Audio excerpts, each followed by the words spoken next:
बिस्मिल्लाहिर्रहमानिर्रहीम।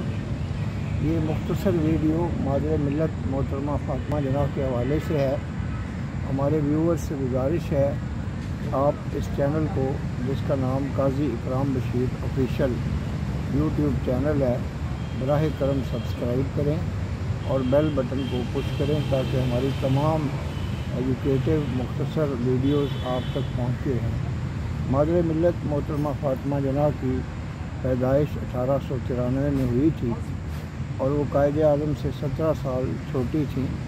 जब कायदे आज़म इंग्लैंड से वापस आए तो अपनी इस छोटी बहन को बॉम्बे में डेंटिस्ट्री कॉलेज में दाखिला दिलवाया, जहाँ इन्होंने डेंटिस्ट का डॉक्टर का कोर्स किया और ये शोबा इनकी पसंद का था।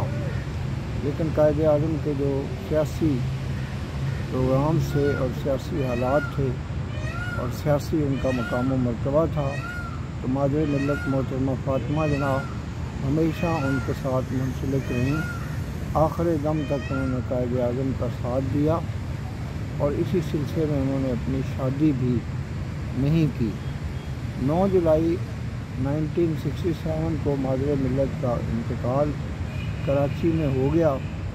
उससे कबल वो जब कायदे आज़म का इंतकाल हुआ था 1948 में, उनकी ख्वाहिश थी कि वो रेडियो पाकिस्तान पर हर महीने एक तकरीर किया करें, लेकिन हुकूमत वक्त ने इसकी इजाज़त नहीं दी।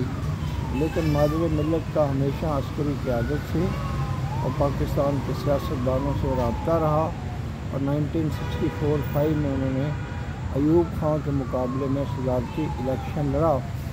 अगरचे धांधली के ज़रिए से उनको शिकस्त से दो चार किया गया, लेकिन उन्होंने कौम में और अवाम में आमरीत के ख़िलाफ़ एक शऊर बेदार किया।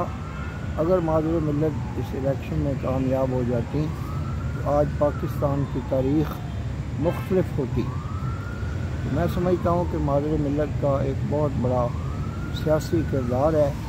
उन्हें मादर मिल्लत का ख़िताब जनाब मजीद निज़ामी साहब ने दिया था। उसके अलावा शम्ए जमहूरियत का भी ख़िताब था और कायदे आज़म उनको प्यार से फ़ाती कहा करते थे। उन जैसी शख्सियात हज़ारों साल के बाद इस दुनिया में आती हैं। हम दुआ गो हैं कि अल्लाह ताला मादर मिल्लत को करवट करवट जन्नत नसीब करे और उनके दर्जात को बुलंद फरमाएँ। आपका बेहद शुक्रिया। पाकिस्तान जिंदाबाद।